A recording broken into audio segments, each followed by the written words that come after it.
lot of stuff. Why did I do that? Because I needed to check everything. I went through the harness. The good thing about Hyundai that I like is you can go on their website and they have just a ton of data on their cars. They have all the schematics, anything you want to see in terms of your car, you can find it on Hyundai website. It's really nice, actually. I think it's Hyundai Tech or something like that, if I remember correctly. But anyway, so I've gone through the cabling and stuff like that. I actually had to go look up the harness stuff because I was sure that what these two cables right here were, one was starter and one was from the alternator.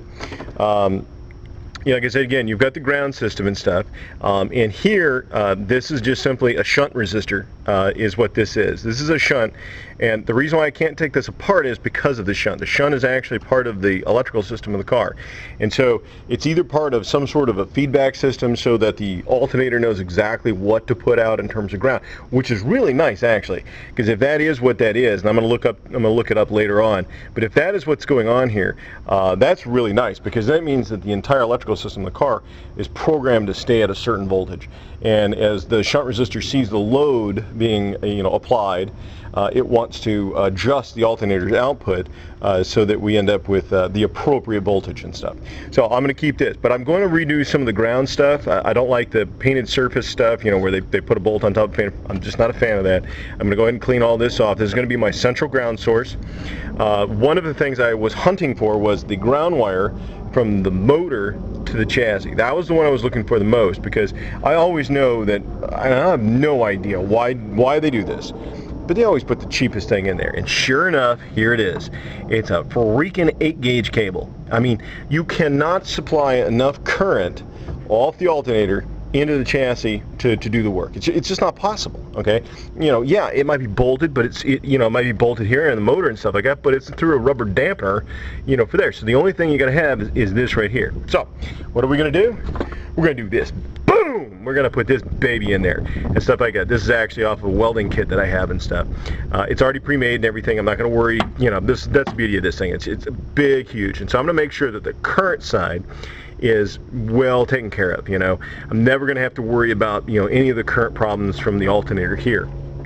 And again, it also turns out that the factory cabling is actually a 4-gauge, which is also another major plus, because it being a 4-gauge, it's a very good quality copper in there. It's not copper-clad aluminum crap that you get from overseas, that everybody wants to use because it saves weight in terms of shipping, but unfortunately you lose 20%, and this is something a lot of people don't know. Copper-clad aluminum, you lose 20% of the value of current capability on the cable instantly. So if you buy a 4-gauge, technically you're more or less buying an 8-gauge.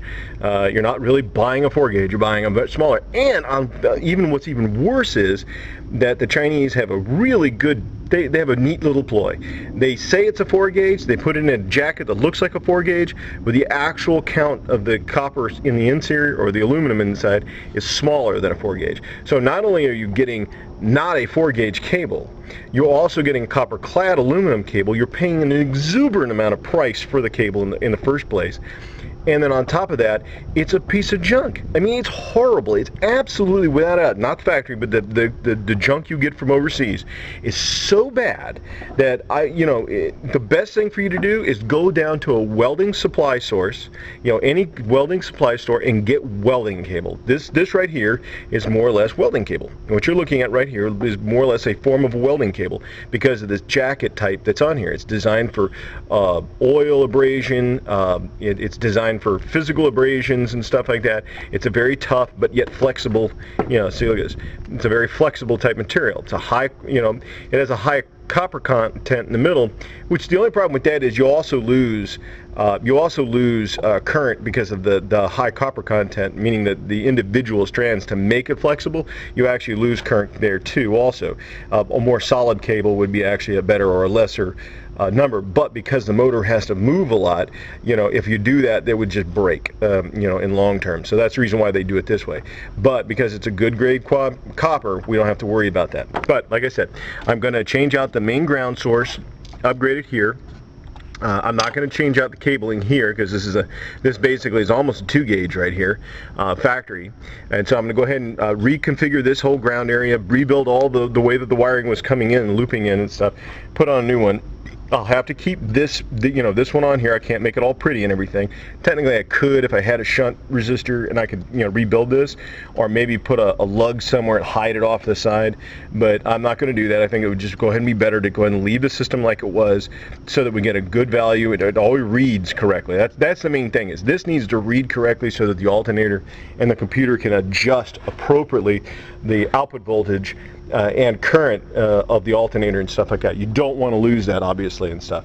So also the factory wiring going here, it's a 4 gauge. I'm not going to change it going into the main bus, but I'm going to shorten it up.